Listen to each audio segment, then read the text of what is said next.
आज का दिन अक्षय तृतीया कहकर मनाया जाता है। अक्षय तृतीया का महत्व बहुत लोगों ने पूछा कि माँ अक्षय तृतीया का ये बेटा क्यों आए, हमने कौन सी गलती की। महाराष्ट्र में यहाँ बड़ी समृद्धि आ गई और साकर कारखाने बन गए, उसमें बहुत सारे तैयार होने लगे। फिर उसके बाद शराब बनाना शुरू कर दिया।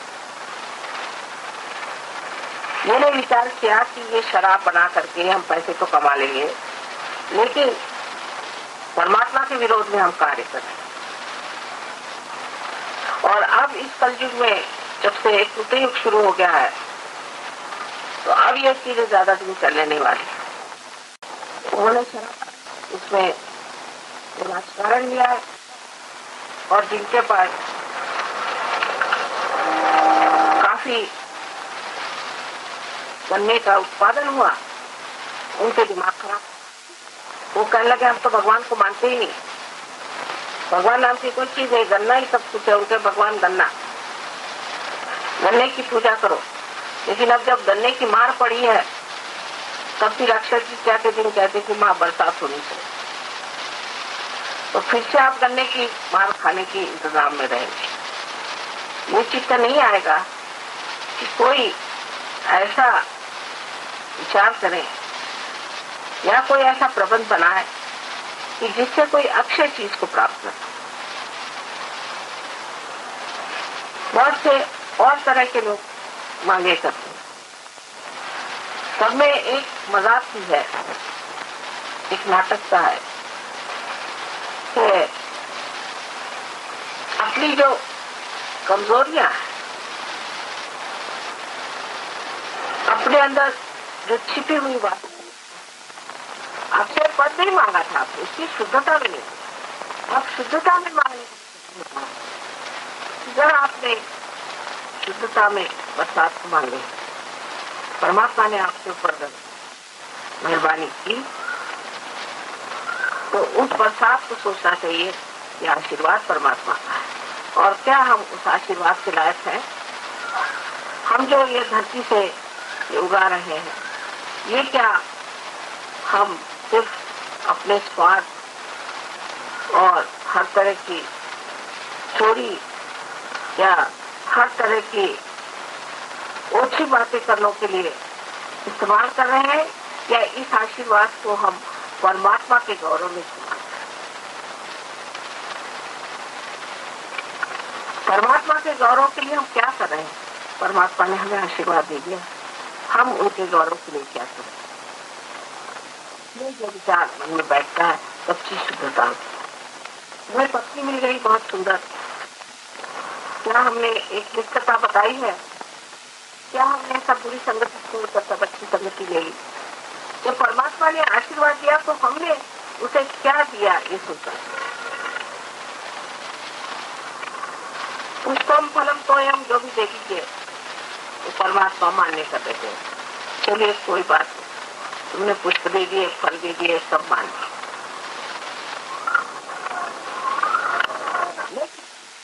तुम फलम तोयम से तो परमात्मा संतुष्ट हो गए, और अब अक्षय तृतीया के दिन जो भी मांगेंगे वो हमें मिल ही जाएगा, मिल तो जाएगा, लेकिन थोड़ी देर के लिए, अक्षय समय के लिए।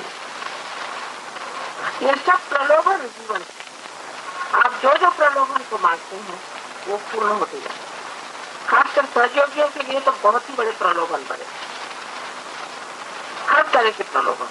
पैसा मिलेगा, कीर्ति मिलेगी, नाम मिलेगा, शोहरत बढ़ेगी, उम्र छोटी लगेगी, सुंदर लगोगे, विवाह हो जाएंगे, सब तरह का आराम हो जाएगा, तंदुरुस्ती बढ़ जाएगी, सब चीज हो जाएगी। लेकिन अक्षय पद नहीं, अक्षय पद कोई प्रलोभन नहीं है। मांगा था ध्रुव ने परमात्मा से कहा कि मुझे तुम सिर्फ अक्षय पद दो, मुझे और कुछ नहीं।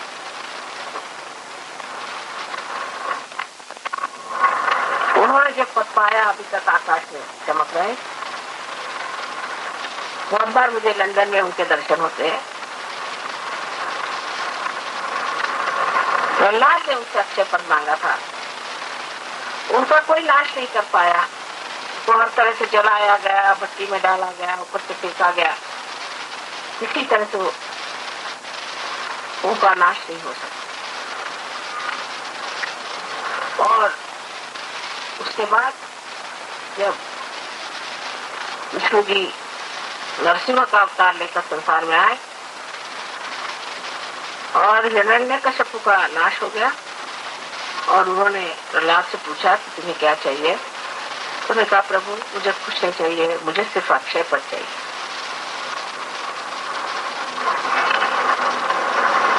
अक्षय पद पाने पर ही सब चीजें अक्षय हो जाती, क्योंकि दृष्टि बदल जाती है, विचारधारा बदल जाती है, सारा चरित्र बदल जाता है और सब समझदारी में फर्क आ जाता है। विशेषकर अपने भारत में अक्षय पद का मांगना बहुत जरूरी है, क्योंकि मैं देखती हूँ विदेश में लोगों ने सब कुछ पा लिया, देख लिया, समझ लिया और अब कुछ मांगने का नहीं, ऐसी हालत आ। ये दुनियाई चीजें में कुछ रखा नहीं है, फालतू की चीज है, इसको क्या मांगना और करना, हो गए सब, पाप भी कर लिए, पुण्य भी कर लिए, सब दुनिया भर की तीर्थ यात्रा कर दी, खत्म काम, पर परमात्मा नहीं मिले, अक्षय पद नहीं मिला। तो आश्चर्य की बात है कि भारत के सहयोगियों से जो प्रदेश के सहयोगी हैं उनमें ज्यादा गहनता है, उनको सहयोग के सिवा और कोई चीज नहीं, अक्षय पद के सिवा उनको कुछ नहीं। जब मैं उनसे कहूँ कि आप सब समुद्र में डूबिए तो सब डूब जाए, और मैं कर कहूँ कि इस पहाड़ पे चढ़ जाओ तो पहाड़ पे चढ़ जाओ, कुछ उनको और दुनिया में कोई चीज से वास्ता नहीं। और जब वो लोग यहाँ आते हैं हिंदुस्तान में, कभी उनकी शादी हो जाए, कुछ हो जाए, तो वो देखते हैं कि यहाँ के सहयोगी से मतलब से ही सहयोग में आते। किसी को कुछ, किसी को नौकरी चाहिए, किसी को ये चाहिए, किसी को बीमारी ठीक करो, किसी को वो ठीक करो, कोई भी आनंद में नहीं। बहुत कम लोग हैं, नहीं है सर। तो बड़ा आश्चर्य होता है कि इस धरती में जहाँ से इतने वाइब्रेशंस बहते हैं, यहाँ हर वातावरण में राम और कृष्ण की गूंज है, यहाँ पर ऐसे बड़े बड़े अवतरण हो गए, जहाँ इतनी बड़ी बड़ी हस्तियां संसार में आई, एक से एक इतिहास में और पुराण में और कहाँ ऐसी ऐसी बड़ी बड़ी बातें हुई। वहाँ इस तरह की अधूरे दिल की बातें सहयोगी में क्यों? तो तो विश्वास ही नहीं होता। वो तो हिंदुस्तानियों को सोचते हैं कि ये परमात्मा के ही सब स्वरूप लोग हैं, पर जब धीरे धीरे परमात्मा को देखने जाते हैं तो लगता है यहाँ तो आत्मा भी नहीं है, कुछ न कुछ स्वार्थी है। परमात्मा की जगह स्वार्थी दिखाई देता है और बड़ा उन्हें आश्चर्य। अरे वो कहते हैं ये तो इस सब अमृत के सागर में रह करके ये मान क्या रहे हैं, तीन सहयोगियों के 5 में से हम बहुत बड़े उठे अक्षय पद।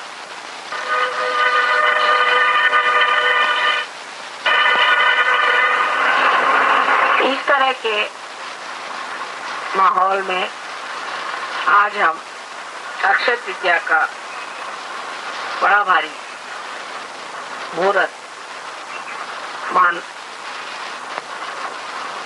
मान रहे हैं, मना रहे हैं, समझ रहे हैं। सहयोगी के नाते आपको अक्षय पद ही मांगना चाहिए, ऐसा अक्षय पद जहां से आप लगे। जो आदमी हर समय 5 कदम चलता है और 10 कदम गिरता है, वो कब ऊपर पहुंचेगा? ऐसे मैं पहले गणित वगैरह में देखा करती थी कि भाई ये कैसे होगा, मैंने कहा पहुंचेगा क्या, वो तो दूसरी तरफ चल रहा है। इससे अच्छा है वो मुंह मोड़ के चले तो शायद पहुंच जाए। ऐसा आदमी तो कभी पहुंच ही नहीं सकता कि वो भाई इतना ऊंचा चढ़ा और फिर इतना गिर गया, फिर इतना ऊंचा चढ़ा फिर गिर गया। तो मैंने कहा काहे को चढ़ता है? जब उसकी गिरने की कैपेसिटी ज्यादा है तो वो सबको छुट्टी करे और अपने घर पे बैठा रहे। ये उसको तकलीफ करने की कोई जरूरत नहीं। और छोटी छोटी चीजों में भी हम देखते हैं कि उसका अहम, हिंदुस्तानी अहम अपना जोर दिखाता है छोटी छोटी बात। और मैं देखते रहती हूँ कि अब इनको क्या कहा जाए और किस तरह से समझाया जाए कि इस अहम महाराज को जरा रखे और आप थोड़े से सहयोगी हो जाइए। अब वो इस तरह से दिखाता है, ये तो जैसे ये कि हम मराठी हैं या हम हिंदुस्तानी, माने सिर्फ हिंदी बोलने वाले हिंदुस्तानी, बाकी तो सब बेकार। और या तो हम पंजाबी हैं। और शुरू हुआ इसी तरह से एक के बाद एक। फिर ये कि हम पुणे के रहने वाले, फिर पुणे में हम इस गली में रहते हैं, फिर उस गली में किसी एक खो में रहते हैं। सहयोग की धारा ऐसी बह रही कि अब सबसे निकल के आप इसमें बह जाए। एक बूंद को सागर होना है। और नहीं तो क्यों आप सहयोग में आते हैं और परेशान होते हैं? आज के दिन हमें यही मांगना है कि हमें माँ अक्षय पद, बाकी सब इंतजाम हम कर देंगे। आपको बरसात चाहिए, बरसात हो जाएगी। आज ठंडी हवा चाहिए, ठंडी हवा बह रही है। टेम्परेचर उतारना है, उतर सकता है। बढ़ाना है, बढ़ सकता है। सब कुछ हो सकता है। सिर्फ आपके अंदर ये नितांत अंदर से श्रद्धा में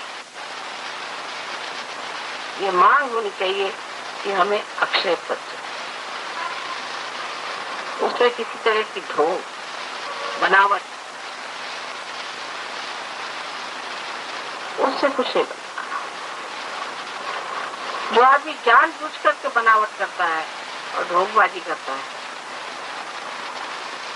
उसको क्या समझाया जाएगा और उसको क्या बताया जाएगा? पूर्ण हृदय माँ हमको सिर्फ आप अक्षय पद, और आज मांगने पर मिल भी सकता है, लेकिन आपको झेलना होगा। हमने कल कहा ठीक है, हमें आप 10 मन बोझे का कोई एक मुकुट दे दीजिए, तो क्या हम सर में पहन सकते हैं?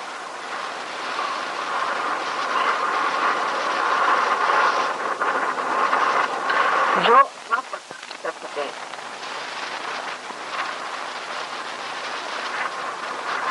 वही आपको देना चाहिए। आप चाहे कुछ भी मांग लें, लेकिन आपके बर्दाश्त में तो हो। अगर ये आपके बर्दाश्त में तो नहीं हो सकता है तो क्या जो आपको आए वो तो ठीक नहीं, उसकी सूझबूझ चैतन्य को है। सबका रिकॉर्ड बना हुआ कंप्यूटर में।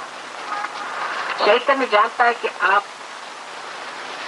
क्या पा सकते हैं और क्या ले सकते हैं और आपको क्या देना है। परमात्मा के नाम पर अजीब अजीब चेष्टाएं करते हैं। जैसे पालकी निकाल दी तो कहीं पर जाकर के उन्होंने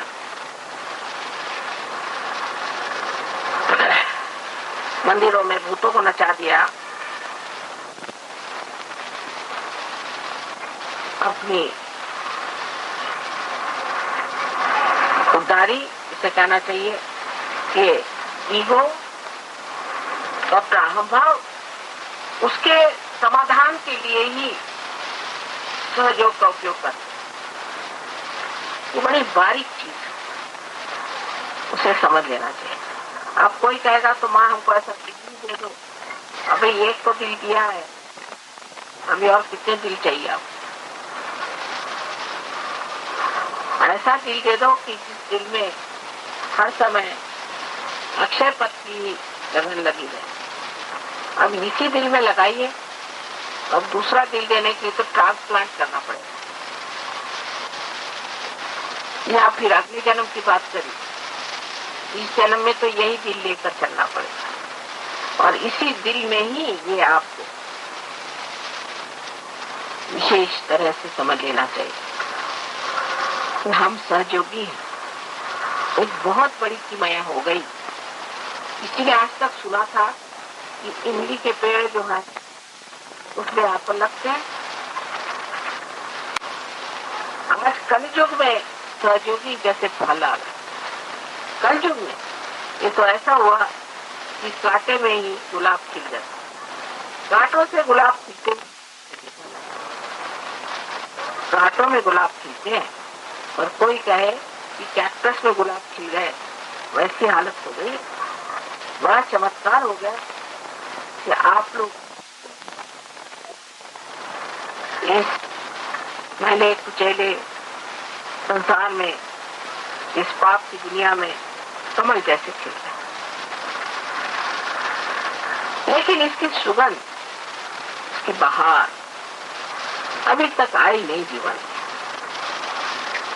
अक्षय पद का मतलब तो यही हुआ, ये बहार आ जाए, ये आनंद आ जाए, बस इस आनंद में बैठे रहे। यही अक्षय पद, यही निरानंद है, यही पाने का है, ये उसी का प्रकाश है जिसे कहते हैं कि अटल स्थिति, जहाँ से आदमी गिरेगा नहीं, क्योंकि वो आनंद ही चारों तरफ सागर जैसे फैला हुआ, और वो सागर ही आपको ऊपर उछाले हुए बार बार। उसी उछाल में आप आनंद से बैठे विभोर मजा उठा रहे हैं। ये स्थिति जो है, इसको प्राप्त कर लेना, इस स्थिति में आ जाना कोई कठिन बात नहीं। सिर्फ दिल की सफाई होनी चाहिए और इस मस्तिष्क की। इससे बहुत सारे विचार ऐसे दिमाग में आते हैं जिस जो व्यर्थ बेकार।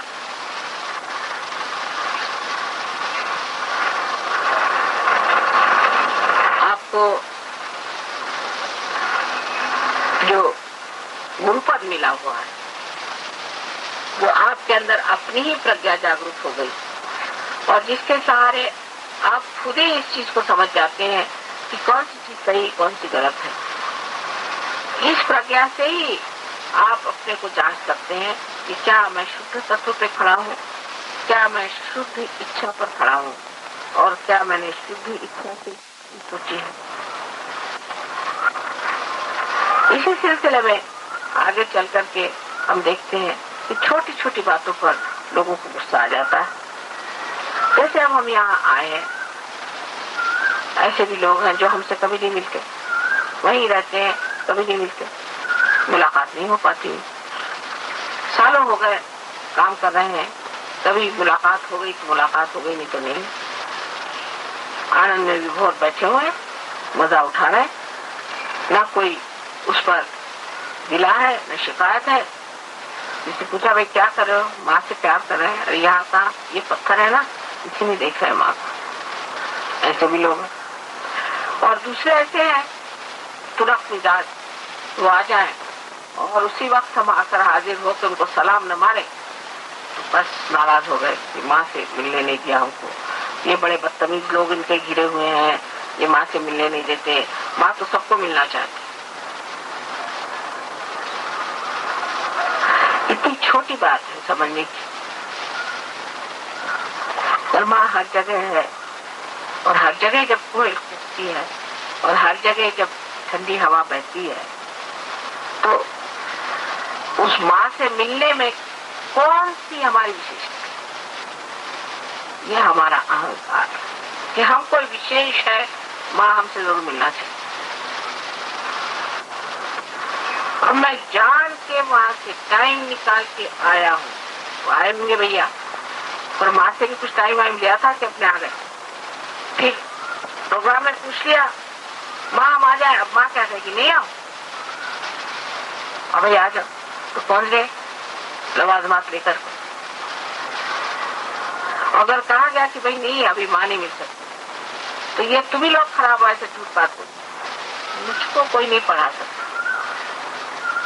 आज इसलिए मैं कह रही हूँ कि इस पूना शहर में ये रोज के अनुभव है। और जो बेचारे हमारे साथ खड़े हुए हैं, जिनसे कहा गया है, उनको तो रोज ही लोग हजामत बनाते हैं और उनका रोज ही द्वंद चला रहता है। देखकर मुझे भी बड़ा दुख लगता है।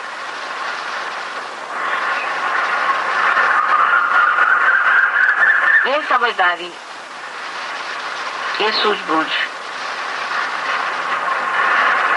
हमारे अंदर काफी कम है। दूसरे ये छोटी छोटी बातों की शिकायतें लोग मुझसे करते हैं। कभी कभी बड़ा आश्चर्य होता है, इसे भी तपस्या का विचार मनुष्य के हृदय में नहीं आता। अक्षय पद पाना है, जहाँ बैठे हैं वहीं चांदी की थाली में दो तो लेंगे। अच्छा भाई, चांदी की थाली में भी दिए, अब तो खाओ। नहीं, इसमें नमक कम था, इसमें चीनी कम थी, इसमें चावल कम था, इसमें ये कम था। अच्छा भाई, अब ठीक कर दिया, आप खाओ। नहीं, जब तक आप हमारे सामने हाथ जोड़ के खड़े नहीं हो, जब नहीं खाए। अच्छा भाई, हाथ जोड़ के खड़े हो गए, खाओ। तो फिर ये कि अब हमने खा लिया, लेकिन हम इसका स्वाद नहीं लेंगे, स्वाद आप ही लीजिए। तो शायद तो हमने मेहनत करी, इतने मेहनत से खाना बनाया, इसका मजा उठाओ, स्वाद लो। तो कहने स्वाद आप लीजिए। हम तो शिकायत ही करते रहे, क्योंकि शिकायत करने में जो मजा आता है वो स्वाद लेने में नहीं आता। ये हमारा अनुभव है। तो पहले स्वाद तो लेके देखो कि बोलना। इतनी समझावन भी हो जाए, इतना प्यार से बताना भी हो जाए, तो भी सहयोग का जो बहाव है, उसमें बहने के लिए जो एक चरित्र चाहिए वो कम, और उस चरित्र को पाने के लिए कुछ भी तो नहीं करना है, कुछ भी नहीं अपनाना है, कुछ भी नहीं देना है, उसमें सिर्फ भूल जाना है। और वो बहुत आसान चीज। एक सर्वसाधारण मनुष्य में देखती हूँ, वो शायद मेरे प्रोग्राम में कभी आया होगा, जिसने सहयोग को प्राप्त किया। उसकी बातें सुनिए तो आश्चर्य होता है। वो कभी मिला नहीं हमसे, लेकिन वो कहता है कि माँ को बहुत काम है, मैं यही उनको मिल लेता हूँ। उस समाधान से वो रहता। अहंकार के अनेक प्रकार दिखाई, जैसे कोई हमसे बात बोल रहा है, इसमें उसे लोग काट, थोड़ा मुझे आश्चर्य था। वो बेचारा मुझसे बता रहा है, तुम तो बीच में बोलते भाई।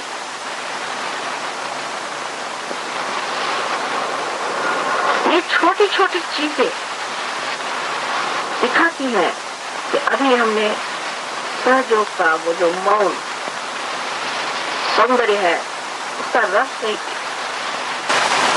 उसके रस में नहीं, उसका आनंद है।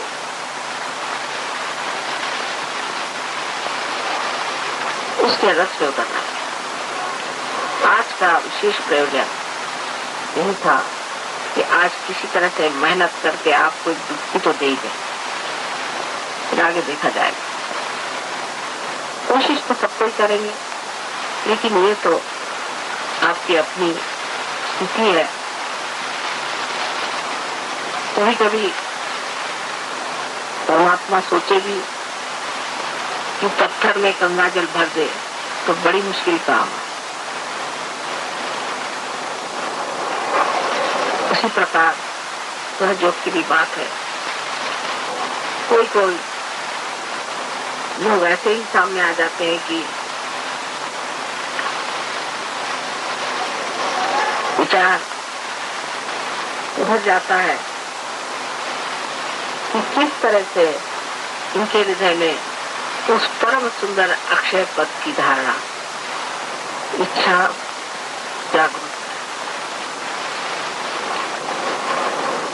शुद्ध इच्छा जागृत हो गई है, कुंडलिनी का जागरण हो गया है, लेकिन परम पद की आकांक्षा और इच्छा आपके अंदर खुद ही उसका मूल्य समझ करके जागरूक हो जाए, ऐसा ही मैं आपको आशीर्वाद देती हूँ।